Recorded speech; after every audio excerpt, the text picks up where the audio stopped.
Hello mga katiktik, magandang umaga po. Ngayong araw po ang pag-uusapan natin is tungkol dito sa payout account details po. No? So mga katiktik, di ba pag nag-fill up po tayo ng ating mga payout account information po, tapos nagkamali po tayo ng details na nailagay po doon, halimbawa itong country po mga katiktik, tapos gusto po nating palitan or i-update po mga katiktik ngayon, hindi na po siya napapalitan po mga katiktik. So ngayon mga katiktik, yan ang ituturo ko sa inyo kung paano po yan napapalitan. So mga katiktik, ito pala galing kay Ma'am Aida Miguel Puino. So mga katiktik, sundan nyo lang po ako, okay?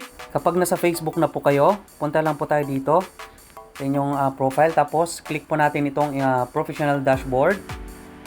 Okay, tapos scroll up po. At kung makikita nyo na po itong payouts, i-click po natin. Then dito po itong question mark. Okay, tapos kahit saan lang po dito, i-click lang po.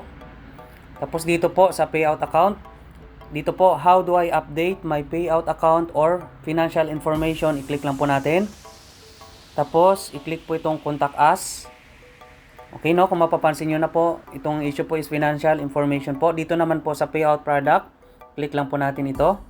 Then, kung sa star po kayo nag-fill out, tapos nagkamali, click lang po natin yung star.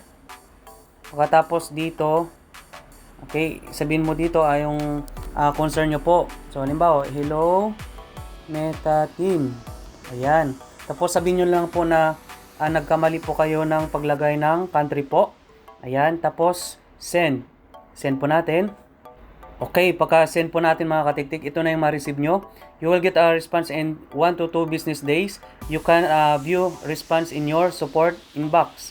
So, ngayon tingnan natin. I-click po natin mga katiktik. So, ngayon makikita nyo na yan sa alert nyo. So, ang kailangan lang po is i-click. Ayan po. So, ayan na po ang sabi po yun, no? Ayan. Ngayon, dito naman po is kailangan po natin mag-reply again. Sabihin natin ulit yung about doon sa issue na yon. Yung nagkamali nga tayo ng pag-fill up po sa ating payout account po. Okay, dito mag-add lang po tayo ng attachment po. Pag hindi po ito may click po mga katiktik, hayaan nyo na lang po. At pero dapat ito i-double check po natin. Dapat yan, yung notification na yan is naka-turn on po, kagaya nito. Then after nyan mga katiktik, kung gusto nyo na rin pong burahin itong message na to, i-delete lang po natin.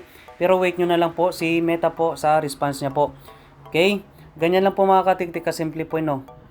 So I hope may natutunan po kayo mga katiktik, at after po nyan may send po mga katiktik is magfi-feedback naman po sa inyo si Meta po mga katiktik. After po nyan, pwede nyo na po i-attach yung screenshot ng inyong concern po mga katiktik. So halimbawa, doon po sa nagkamali po kayo ng country po mga katiktik, yun ang isend nyo po kay Meta po at mag-describe din po kayo ng concern nyo po. Okay? So I hope may natutunan at pakishare naman po nito mga katiktik, kasi ang dami pong mga ganitong problema po mga katiktik na kapwa content creator po natin mga katiktik. Okay? At kung di ka rin po nakapag-follow sa akin, pa-follow na din po sa Katiktik channel po, at nagtuturo po ako ng tips and tutorial. Thank you and God bless you more!